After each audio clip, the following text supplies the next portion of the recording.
नमस्कार, एनटिभी कोहलपुर समाचारमा स्वागत छ। म प्रेम बुढा छेत्री र साङ्केतिकरणमा हुनुहुन्छ दोभाषे रति बस्नेत।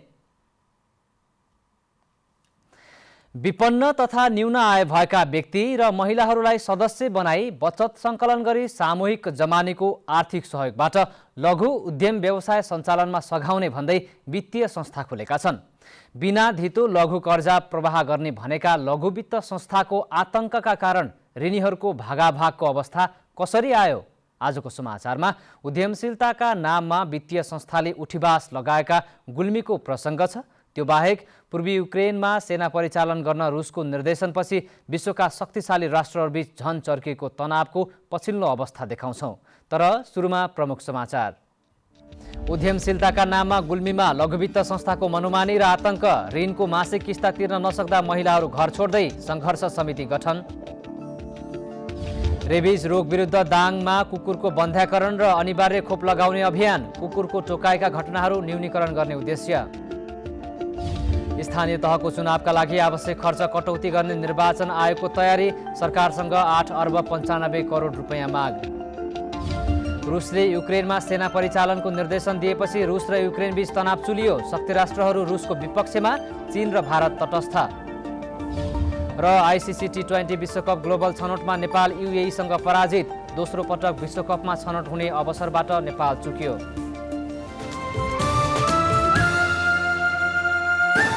समाचार अब विस्तारमा।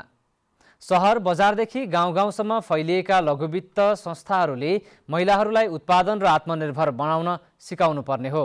तर पछिल्लो समयमा गुल्मी जिल्लाका विभिन्न स्थानीय तहमा फैलिएका लघुवित्तीय संस्थाहरूले महिलाहरूको घरवास नै उठिवास लगाउन थालेका छन्। लघुवित्तीय संस्थाहरूकै कारण महिलाहरू घर छोडेर बेपत्ता हुने समस्या बढेको छ। लुम्बिनी प्रदेशको पहाडी जिल्ला गुल्मीमा पनि लघु वित्त संस्थाले आतंक मचाइरहेका छन्। जिल्लाका 12वटा स्थानीय तहका कुना कुनामा पुगेर कार्यालय खोलेको संस्थाले बिना धितो मनपरी ऋणको मासिक किस्ता तिर्न नसकेपछि गुल्मीका विभिन्न स्थानका केही घर परिवार फरार नै भएका छन्। उद्यमशीलताको नाममा लघु वित्त संस्थाले मनोमानी दिएको ऋणको मासिक किस्ता तिर्न नसक्दा महिलाहरू गाउँघर नै छोड्न बाध्य छन्। ऋण लिएर होइन छैन भन्ने थिएन हामीले भन्दाखेरि अब ल्याउँदाखेरि कराएर होइन सर मैले यस्तो किन कराउनु छ, हामी महिला मात्रै भएको घर किन आउनुहुन्छ राज्य बरु दिनमा उहीँ जहाँ मिटिङ छ उहीँ बस्नु न, बोलाउनुहोस् न भन्दाखेरि त भर्खरले भयो भने ले नभए ल्याउ। हामीले ऋण लेखौँ त छोराछोरी र बा आमालाई किन टर्चर दिने? त्यो हो के? त्यो हो हामीले होइन, हामीले तिर्दिनौँ भनेखेन तिर्छौँ, तर हामीलाई सजिलो। हाम्रो आज पैसा छैन भने त भोलि त हुन्छ नि, कोहीबाट आउने ठाउँबाट नि ल मैले भोलि दिन्छु भनेपछि भोलि दिन किन डर नटेक्न परेछ र? संस्थाले सदस्यको कम आय स्तर भएका नागरिकलाई स्रोत बिना नै जथाभावी आफ्नो संस्थाको कारोबार बढाउन ऋण दिँदै आएका हुन्। संस्थाले मासिक बचतको ब्याज 4 देखि 5% दिन्छ भने आफूले 16 देखि 20% ब्याज असुल छ। लघु वित्तका कारण गाउँमा भित्रिएका विकृति र विसङ्गति रोक्नको लागि गुल्मीमा लघु वित्त संस्था विरुद्धको सङ्घर्ष समिति गठन गरिएको छ। आम रूपमा लघु उत्पादन क्षेत्रमा उत्पादन हेरेर कुन ठाउँमा लगानी लाछ सदस्यले भन्ने कुराको ख्यालै नगरी एउटा चाहिँ 15-20% त्यो ब्याज असुली गर्नको लागि र सेवा शुल्क असुली गर्नको लागि मात्रै उहाँ लघु वित्त संस्थाहरू गाउँमा लागेको कारणले अहिले भयावह अवस्था छ। उद्यमशीलताको विकाससँगै आय आर्जन कार्यक्रम सञ्चालन गर्ने उद्देश्य बोकेर गाउँका कुना कन्दरामा पुगेर चर्को ब्याज असुल्दै आएको महिलाहरूको आरोप छ। अनिल खत्री, नेपाल टेलिभिजन, लुम्बिनी प्रदेश, गुल्मी। रेबिज रोग विरुद्ध दाङमा कुकुरको बन्ध्याकरण र अनिवार्य खोप लगाउने अभियान चलाइएको छ। स्थानीय सरकारले विगत 3 वर्षदेखि रेबिज रोग विरुद्ध कुकुरको बन्ध्याकरण गर्ने र खोप लगाउने अभियान चलाएपछि कुकुरको टोकाइका घटना क्रमशः कम हुँदै गएको पाइएको छ। 3 वर्षअघि कुकुरको टोकाइबाट एकै गाउँका 14 जना घाइते भए। उपचारको लागि काठमाडौँसम्म जानु पर्यो। सडकमा रहेका तथा सामुदायिक कुकुरले मानिस तथा पशु चौपायालाई टोक्न थालेपछि लबै नगरपालिकाले छाडा कुकुरको व्यवस्थापन गर्ने योजना बनायो। त्यो योजना विगत 3 वर्षदेखि लागू भएको छ, जसले गर्दा कुकुरको टोकाइ हुने घटनामा कमी आएको लबै नगरपालिकाका प्रमुख कुलबहादुर केसीले बताउनुभयो। पहिले मार्ने अभियान चल्थ्यो, तर अहिले पशु ऐन अन्तर्गत कुकुरहरूलाई मार्न पनि नपाइने भावनाले यसको नियन्त्रण गर्ने नै यसको अन्तिम विधि भावनाले लमै नगरपालिकाले यो कुकुर बन्ध्याकरणको अभियान सुरु गरेको छ। अहिले लमै नगरपालिकाले कुकुरको बन्ध्याकरण गर्न शिविर नै चलाएको छ। 3 दिनसम्म चल्ने शिविरमा भालेर पोथे कुकुरको बन्ध्याकरण गरिनेछ। छाडा कुकुरले जथाभावी मानिसलाई टोक्ने गरेपछि त्यसको व्यवस्थापनको लागि कुकुरलाई रेबिज विरुद्धको खोप दिने र बन्ध्याकरण गर्ने काम सुरु भएको पशु सेवा शाखाका प्रमुख शिवराज न्युपानेले बताउनुभयो। प्रत्येक दिन हामीले चाहिँ 40 देखि 50 को हाराहारीमा कुकुरलाई चाहिँ हामीले बन्ध्याकरण गरेका छौँ। विगतमा हामीले चाहिँ बजारको एरियालाई मध्यनजर गरेर कार्यक्रम गरेका थियौँ भने चाहिँ यो पटक हामीले सबै वडा अध्यक्षज्यूहरूसँग सल्लाह लिएर कुन ठाउँमा बढी छ नोक्सान पुऱ्याएको छ त्यो स्थानमा हामीले चाहिँ ठाउँ लिएर छनौट गरेर हामीले त्यो स्थानमा हामीले टिमहरूलाई खटाएको छौँ। 3 वर्षको अवधिमा करिब 480 कुकुरको बन्ध्याकरण गरिएको छ। हिमालयन रेस्क्यु ट्रस्टको प्राविधिक सहयोगमा कुकुरको बन्ध्याकरण गर्न थालिएको हो।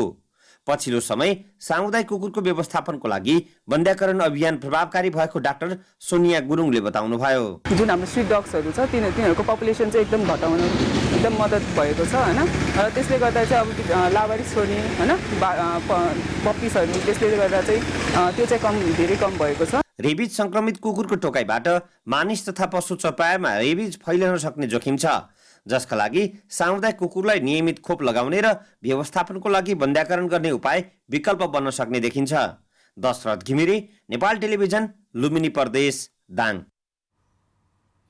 दैलेखको भुर्ती गाउँमा पर्यटन गन्तव्य बन्न सक्ने प्रशस्त आधारहरू छन्। ऐतिहासिक महत्त्वका पञ्चदेवलहरू पुनः निर्माण, थप संरक्षण र प्रवर्धन गर्दै पर्यटकीय गन्तव्य बनाउने स्थानीय सरकारले तयारी थालेका छन्। तर प्रदेश र सङ्घ सरकारले संरक्षणमा थप सहयोग गर्नुपर्ने जनप्रतिनिधिहरूको माग रहेको छ। दैलेख सदरमुकामसँगै जोडिएको नारायण नगरपालिका वडा नम्बर 6 भुर्ती गाउँ भुर्तेलथरको आदिभूमि हो। भुर्तेलथर भएका व्यक्तिहरू भुर्ती गाउँमा बसोबास गर्ने र यहीँबाट अन्यत्र बसाइसराई गरेर गएकोले यो स्थानलाई भुर्तेलथरको आदिभूमि भनिरहेको छ। भुर्तीमै रहेका ऐतिहासिक पञ्चदेवलहरूले यो स्थानको आकर्षण झनै बढाएका छन्। ढुङ्गाले निर्माण गरिएका निकै कलात्मक र आकर्षक पञ्चदेवल भएको क्षेत्रलाई पर्यटकीय गन्तव्य स्थल बनाउने तयारी थालिएको छ। वडा कार्यालयले निर्माण गरेको डिपिआर अनुसार काम गर्नका लागि बजेट अभावले यसको पूर्ण व्यवस्थापन हुन सकेको छैन। सदरमुकाम दैलेख बजारबाट यो स्थानमा पुग्ने पर्यटकहरूलाई मध्यनजर गरेर 45 लाखको लागतमा करिब 3 किलोमिटर सडक ग्राभेल गरिएको नारायण नगरपालिकाका इन्जिनियर हिक्मत रोकाए बताउनुहुन्छ। सङ्घीय सरकारसँग पनि समन्वय गरेर यो पञ्चदेवलसम्म आइपुग्ने यो मूल बाटोलाई ग्राभेलिङ गर्ने कामहरू विगतका वर्षहरूमा भएका छन्, जसमा हाम्रो करिब 45 लाख रुपियाँ चाहिँ यहाँसम्म आउँदाखेरि यो बाटो स्तरोन्नतिमा खर्च भएको छ। वडा कार्यालयको बजेट मार्फत 7 रोपनी जग्गा खरिद गरी 22 करोड लागतमा बृहत योजना सहित डिपिआर तयार गरिएको छ। सङ्घ सरकारले यस्ता महत्त्वका पर्यटकीय स्थलहरूलाई प्रभावकारी व्यवस्थापन गर्नुपर्ने वडा नम्बर 6 का वडा अध्यक्ष प्रकाश नेउपाने बताउनुहुन्छ। 76-77 मा हामीले वडा स्तरीय बजेटबाटै बजेट व्यवस्थापन गरी यसको अलिकति फ्रागिलो यसको एरिया लिउँ भनेर हामी लगभग 7 रोपनी जग्गा व्यक्तिगत जग्गा अधिग्रहण गरिसकेका छौँ र यसको एउटा डिपिआर पनि तयार भइसकेको छ। पर्यटन बोर्ड, त्यसपछि गएर सङ्घीय पर्यटन मन्त्रालय, प्रदेश पर्यटन मन्त्रालय, त्यसपछि गएर तपाईँको यता पुरातत्व विभाग, यी सबै ठाउँमा हामीले हाम्रो यो प्रपोजल डिपिआरहरू पुर्याइसकेका छौँ। ढुङ्गाका निकै आकर्षक यी देवलहरू कसको पालामा बनेका हुन् भन्ने कुराको तथ्य अहिलेसम्म खुल्न सकेको छैन। जनश्रुतिलाई आधार मान्ने हो भने स्थानीय वृद्धहरूले पाण्डवहरू वनवासका बेलामा यस्ता देवलहरू निर्माण गरिएको भनेर बाबु बाजेले आफूहरूलाई सुनाएको बताउनुहुन्छ। हामीले अहिलेसम्म बाबु बाजेहरूले पनि भनेका यो पञ्चदेवल, यो 5 पाण्डव वनवास जाँदाखेरि यो बनेको हो भन्ने कुरा पुर्खाबाट हामीले सुन्दै आएको। आधिकारिक त थाहा भएन। आधिकारिक थाहा भएन। एकले अर्को ढुङ्गा जोडेर निर्माण गरिएका पञ्चदेवलहरूका ढुङ्गाहरू जोड्नका लागि फलामको प्रयोग गरेको देख्न पाइन्छ। यस्ता ऐतिहासिक महत्त्वका स्थलहरूको संरक्षण र प्रवर्धनका लागि केन्द्र सरकारले विशेष भूमिका निर्वाह गर्न सके भुर्ती गाउँ आन्तरिक र बाह्य पर्यटकको आकर्षकको केन्द्रबिन्दु बन्न सक्ने देखिन्छ। विष्णु शर्मा, नेपाल टेलिभिजन, कर्णाली प्रदेश, दैलेख। समाचारको क्रम जारी नै छ। अहिलेलाई एकैछिनको विश्राम।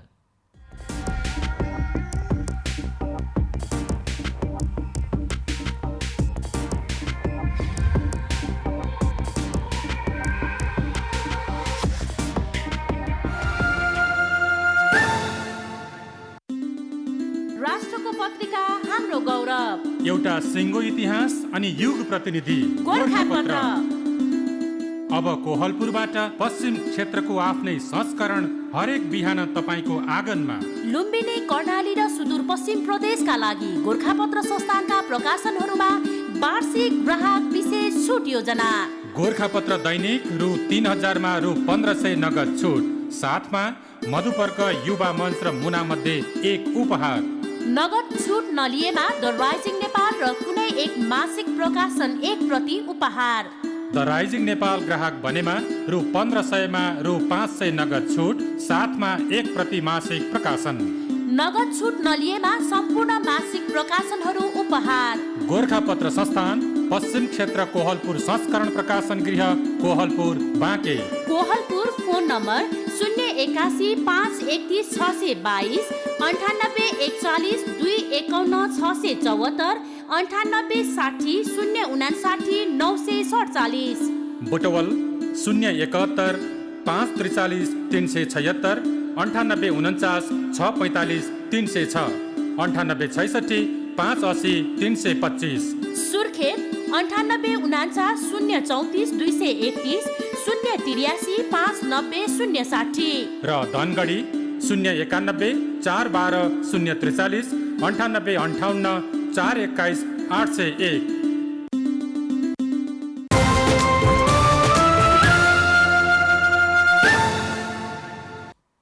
विश्रामपछि समाचारमा पुनः स्वागत छ। अब बाँकी समाचार। निर्वाचन आयोगले आगामी वैशाखमा हुने स्थानीय तहको निर्वाचन गर्न सरकारसँग 8 अर्ब 95 करोड रुपैयाँ माग गरेको छ। वैशाख 30 मा हुन लागेको निर्वाचनमा मतपत्र छपाई, ढुवानी, मतदान स्थलमा आवश्यक सामग्री, कर्मचारीको तलब भत्ताका लागि अर्थ मन्त्रालयसँग 8 अर्ब 95 करोड 29,04,112 रुपैयाँ माग गरेको आयोगले जनाएको छ। यसअघि आयोगले निर्वाचनका लागि 12 अर्ब लाग्ने अनुमान गरेको थियो।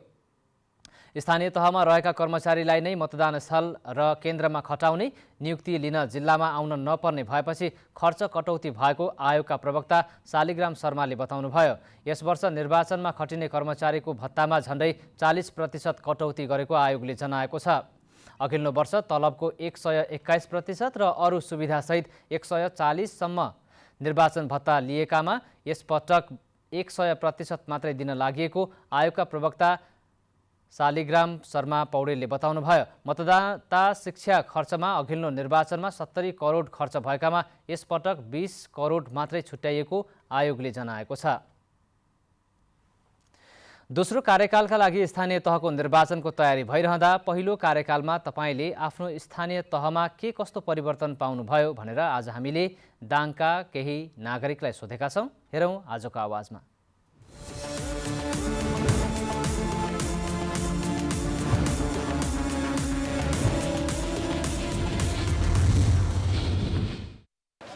अहिले आएर धेरै महत्त्वाकांक्षा बढेको हुँदाखेरि पनि सर्वसाधारण जनताहरूले जति सोचेको थियो त्यो अनुसार प्राप्त हुन सकेको छैन जनताका साधारण जनजीविका सवालहरू। तर पनि जनताहरूले आफ्नो नेताहरू वार्डहरूमा अथवा पालिकाहरूमा गएर आफ्ना समस्याहरू राख्ने, आफ्ना कुराहरू राख्ने, विकास निर्माणका कुराहरू राख्ने, अन्याय अत्याचार कुराहरू राख्ने जो भइरहेको छ यसलाई सकारात्मक रूपले लिनुपर्छ। चाहिँ परिवर्तन नभएको होइन, भएको छ। समयानुकूल जनआकाङ्क्षा अनुसार विकास निर्माणका कामहरू जनप्रतिनिधि गर्नुपर्थ्यो, त्यो गर्न सक्नु भएको छैन। जनताका कामहरू पावर र पहुँचका आधारमा, जस्तो जनतालाई आवश्यकताको आधारमा भन्दा पनि सोर्सोफोर्सको आधारमा आफ्नो चाहिँ पाएको पर्नेमा आफ्नो भोटरलाई हेरेर जनप्रतिनिधिले काम गरेको जस्तो लाग्छ। परिवर्तन त हिजोको दिनभन्दा आज समय परिवर्तन भएको छ, केही परिवर्तन त भयो। तर जति हुनुपर्ने थियो स्थानीय चाहिँ सरकारले अथवा स्थानीय चाहिँ तहका चाहिँ प्रतिनिधिहरूले गर्नुपर्ने जो जति चाहिँ काम छ त्यो चाहिँ अझै अपुरो नै छ। जति आउनुपर्ने हो त्यति आएको छैन, जति हुनुपर्ने हो त्यति भएको छैन। तर जति आएको छ नेतालाई बढी आएको छ, जनतालाई कम आएको छ, मलाई त्यस्तै लागेको छ। स्थानीय निकायमा निश्चय पनि जनप्रतिनिधि आइसकेपछि हिजोको कर्मचारीले जनप्रतिनिधिको जिम्मेवारी वहन गर्दाखेरिको अवस्थाभन्दा जनताले केही राहत पाएको, केही सेवा सुविधामा विस्तार भएको र एउटा स्थानीय निकाय सरल ढङ्गबाट एउटा सहज ढङ्गबाट चलेको मैले पाएको छु। निश्चित रूपमा नागरिकहरूले अनुभूति पाउने उद्देश्यले नै स्थानीय निकायका जनप्रतिनिधि आउनुभएको हो। समग्रमा जति पाउनु पर्ने हो त्यति नपाए तापनि सदरमुकाम नजिक आएको छ, अनि जनताका सेवाहरू घर दैलोमा पुग्ने कोसिस भएको छ, जति हुनुपर्ने त्यति चाहिँ भएको छैन। स्थानीय निकाय नआउँदासम्म नागरिकहरूले नगरपालिका अथवा कुनै स्थानीय निकायमा आफै गएर काम गर्न पर्थ्यो भने अहिले हामी ओडामा आएर नागरिकहरूले आफ्नो ओडामा आएर आफ्ना जनप्रतिनिधिसित मनमा लागेका कुराहरू भन्न पाएका छन् र मनमा लागेका कुराहरू र आफ्नो स्थानमा विकास गर्ने हो त्यो गर्न पाएछन्। स्थानीय निकाय आएको धेरै राम्रो भएको छ। हामीलाई गाउँ गाउँमा विकासको कार्यहरू भइरहेको छ। त्यसै गरी विद्यालयहरू विकासहरू कार्य भइरहेछ। बालबालिकाहरूलाई बालमैत्री पूर्ण व्यवहारको व्यवस्था भइरहेको हुँदा अहिले चाहिँ सहज र सरल र छिटो सेवा भएको महसुस भएको छ।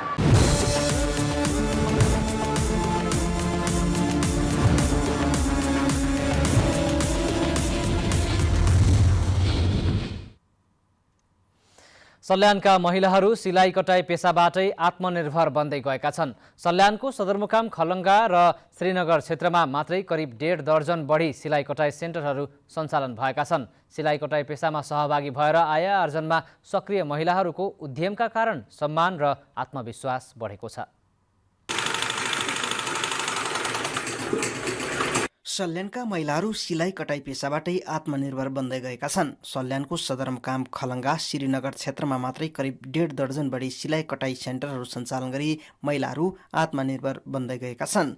शारदा नगरपालिका वडा नम्बर 2 की शिवा केसीले सिलाइ कटाई पेसा सुरु गर्नुभएको 12 वर्ष भयो। उहाँले सिलाइ कटाई पेसाबाटै वार्षिक 3 लाख आम्दानी गर्दै आउनु भएको छ। यो पेसामा लागि एकदम सन्तुष्टि छु, राम्रो लागेको छ। किनभने चाहिँ अरू पेसाहरू गर्नुभन्दा सिलाइ कटाई जस राम्रै लागेको छ। आजसम्म 12 वर्षको अवधिमा जुन आफूले राम्रोसँग काम चलाइरहेको छु, आफ्नो खर्च जस आफ्नो जीवन निर्वाह गर्नलाई एकदम सन्तुष्टि छु। म पैसाको लागि श्रीमानसँग माग्नु पर्ने अवस्था पनि छैन। आफ्नो रोजीरोटीबाट नै आफूलाई सन्तुष्टि छु।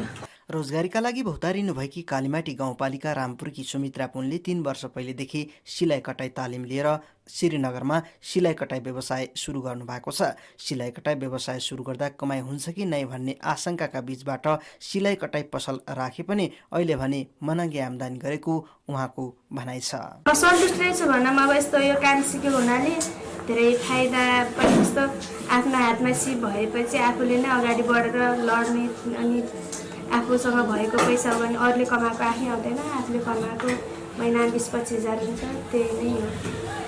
सल्यानको व्यापारी केन्द्र श्रीनगर सदरमुकाम खलङ्गा क्षेत्रमा सिलाइ कटाई गरेर मासिक 30 देखि 35 हजारसम्म आम्दानी गर्ने गरेको व्यावसायिक महिलाहरूको भनाइ छ। सल्यानमा अहिले 100 महिला उद्यमीहरूले सिलाइ कटाई सेन्टर खोलेर व्यवसाय सञ्चालन गरेको उद्योग तथा उपभोक्ता हित संरक्षण कार्यालय सल्यानका सूचना अधिकारी ध्रुव खत्रीले जानकारी दिनुभयो। कार्यालयले उद्यमीहरूले माग गरे अनुसार मेसिन अनुदान, कैँची, कडाई, मेसिन लगायतका सामानहरू अनुदान दिने गरेको जनाइएको छ। प्रत्येक इच्छुक शर्मा, नेपाल टेलिभिजन, सल्यान। पाल्पामा अदुवा र बेसारको व्यावसायिक उत्पादनका लागि तालिम सुरु भएको छ। प्रधानमन्त्री कृषि आधुनिकीकरण परियोजना कार्यान्वयन इकाइले 3 दिने तालिम सुरु गरेको हो। परियोजना सञ्चालन भएका जिल्लाका 4 स्थानीय तहका 20 जना कृषकलाई सहभागी बनाएर तालिम सुरु भएको इकाइ प्रमुख दीपक भट्टराईले जानकारी दिनुभयो। तालिममा प्रादेशिक कृषि अनुसन्धान निर्देशनालयका वैज्ञानिक वैकुण्ठ आचार्यले सहजीकरण गर्नुभएको छ। पाल्पामा अदुवा र बेसारका लागि राम्रो वातावरण भएको र कृषकलाई ज्ञान, सिप र प्राविधिक सहयोग गर्नका लागि तालिम प्रभावकारी हुने विश्वास लिइएको छ। समाचारको क्रम जारी नै छ, एकैछिनको विश्राम।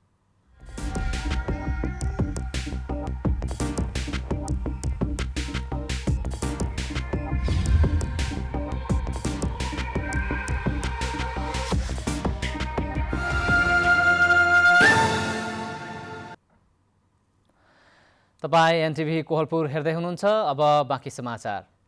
आज देशभर थप 476 जनामा कोरोना भाइरसको संक्रमण पुष्टि भएको छ।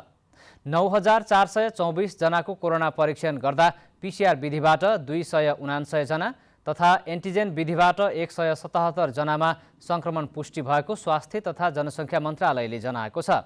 यही अवधिमा थप 831 जना संक्रमण मुक्त भएका छन्।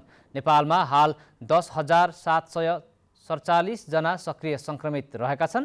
पछिल्लो 24 घण्टामा थप 3 जनाको मृत्यु भएको छ। नेपालमा हालसम्म 11,928 जनाले कोरोना संक्रमणका कारण ज्यान गुमाएका छन्। अब अन्तर्राष्ट्रिय समाचार।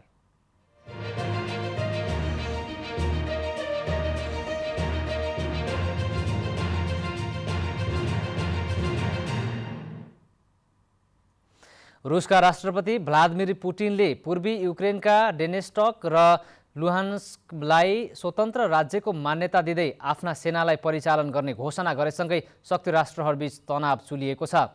पुटिनले ती क्षेत्रमा शान्ति स्थापनाका लागि सेना परिचालनको निर्देशन दिएसँगै रुस र युक्रेन बीचको सङ्कट चुलिएको हो। संयुक्त राष्ट्र सङ्घ सहित विश्वका शक्ति राष्ट्रहरूले रुसको कडा निन्दा गरेका छन्। वर्षौंदेखि अलग राज्यको माग गर्दै विद्रोही समूह सक्रिय भइरहेका यी क्षेत्रलाई रुसले अलग राज्यको मान्यता दिएको हो। अमेरिका सहित जर्मनी, बेलायत, फ्रान्स, जापान, अस्ट्रेलिया लगायत अन्य शक्ति राष्ट्र र रुसी बीच थप तनाव बढेको छ। अमेरिकाले भने रुसी निर्णयको विरोधमा युक्रेनमा सक्रिय विद्रोही शक्तिलाई आर्थिक नाकाबन्दी लगाउनुका साथै आवश्यक परे थप शक्ति परिचालन गर्ने चेतावनी दिएको छ। अमेरिकी राष्ट्रपति जो बाइडेनले रुसी आक्रमणका लागि अमेरिकाले छिट्टै र निर्णायक रूपमा जवाफ दिने भन्दै युक्रेनलाई सान्त्वना दिएको छ। जर्मनीले रुस आफ्नो हानिका लागि आफै अलगिएको टिप्पणी गरेको छ। संयुक्त राष्ट्र सङ्घले रुसको निर्णयलाई युक्रेनको क्षेत्रीय अखण्डता र सार्वभौम सत्ताको उल्लङ्घन गरेको भन्दै आपत्ति जनाएको छ। अस्ट्रेलिया, जापान, फ्रान्स र बेलायतले पनि रुसको कदमको आलोचना गरेका छन्। विश्व समुदायले नै रुसको आलोचना गरिरहँदा चीनले भने यस घटनालाई जटिल पक्ष भन्दै सन्तुलित प्रतिक्रिया दिएको छ। रुसको निकटतम मित्र राष्ट्रको रूपमा चिनिएको चीनले यस घटनामा कुनै पनि पक्ष नलिकन बरु तनाव बढाउन सक्ने कार्यबाट बस्न आग्रह गरेको छ। यस्तै भारतले भने उत्पन्न भएको तनावप्रति सबै पक्षलाई संयमित रहन आग्रह गरेको छ। यसैबीच युक्रेन रुस सङ्कटले विश्वभरि नै आपूर्तिमा अवरोध ल्याउन सक्ने आशंकाका बीच तेलको मूल्य वृद्धि भएको छ। अब आर्थिक समाचार।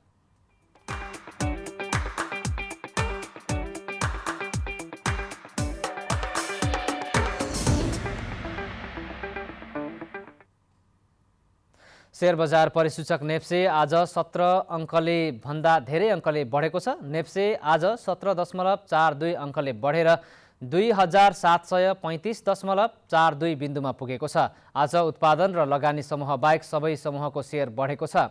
सबैभन्दा धेरै निर्जीवन बीमा समूहको शेयर 128 अङ्कले भन्दा धेरै अङ्कले बढेको छ। आज 228 कम्पनीका 60,81,000 किता शेयर 3 अर्ब 21 करोड रुपियाँमा कारोबार भयो। सबैभन्दा धेरै नेपाल दूरसञ्चार कम्पनीको 21 करोड 49 लाख रुपियाँको शेयर किनबेच भएको छ। आज मैलुङ खोला जलविद्युत कम्पनी र युनाइटेड मर्दी जलविद्युत कम्पनीको शेयर 10% बढेर सकारात्मक सर्किट लागेको थियो। बजार बढे पनि सिभिल लघुवित्त वित्तीय संस्थाको शेयर झन्डै 2% घटेको छ। अब खेलकुद समाचार।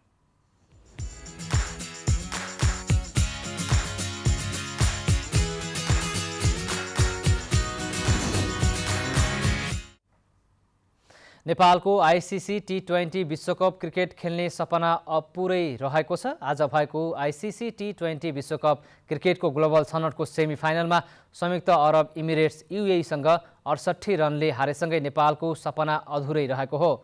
अल अमिरात क्रिकेट मैदानमा ओमानले दिएको 176 रनको लक्ष्य पछ्याएको नेपाल 18 ओभर 4 बलमा 107 रनमा मात्र बनाउन सक्यो। नेपालका लागि दिपेन्द्र सिंह ऐरीले 38 र ज्ञानेन्द्र मल्लले 20 रन बनाएपछि अन्य खेलाडीले राम्रो अङ्कको रन रेट जोड्न सकेनन्। बलिङतर्फ UAE-का अहमद राजाले 5 विकेट लिएका थिए। उनी 4 ओभरमा 19 रन दिँदै 5 विकेट लिन सफल भएका हुन्। यस्तै जुनाइद सिद्दिकीले 3 विकेट लिए। यसअघि टस जितेर पहिले ब्याटिङ गरेको UAE-ले निर्धारित 20 ओभरमा 7 विकेट गुमाएर 175 रन बनाएको थियो। UAE-का लागि मोहम्मद वसिमले 70 र बिर्चा अरविन्दले 46 रन बनाए। बलिङतर्फ नेपालका लागि जितेन्द्र मुखिया र अविनाश बोहराले 3-3 विकेट लिएका थिए। यस्तै कप्तान सन्दीप लामिछानेले 1 विकेट लिएका थिए। आजको सेमिफाइनलमा UAE-लाई हराउन सकेको भए नेपालले आउँदो अक्टोबर र नोभेम्बरमा अस्ट्रेलियामा हुने टी20 विश्वकप क्रिकेट खेल्न पाउने थियो। नेपाल समूह बी को विजेता र युएई समूह ए को उपविजेता बन्दै सेमिफाइनलमा पुगेका थिए। यसअघि सन् 2014मा नेपालले पहिलो पटक T20 विश्वकप क्रिकेट खेलेको थियो। त्यसयता खेलेका 4वटा T20 विश्वकप छनौटमा नेपाल असफल हुँदै आएको छ। अब मौसम।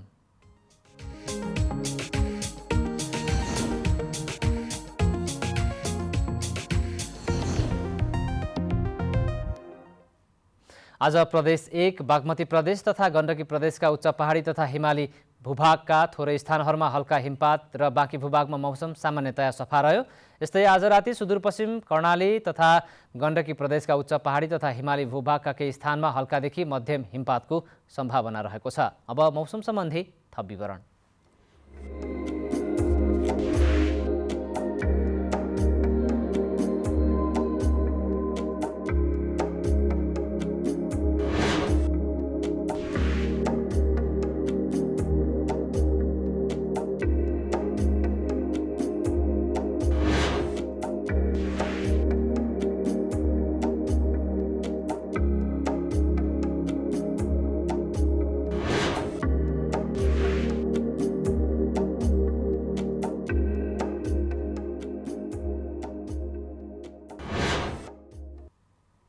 समाचारको अन्त्यमा प्रमुख समाचार पुनः एकपटक।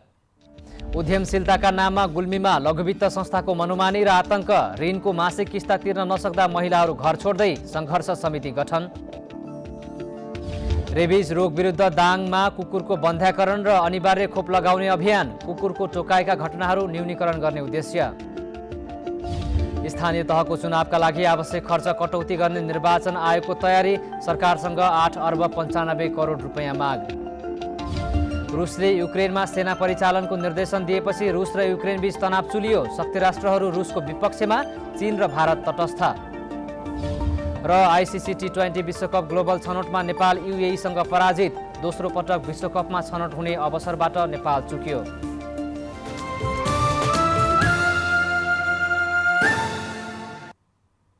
हवस् त अहिलेलाई समाचारको सिलसिला यति नै। बिदा दिनुहोस्। नमस्कार।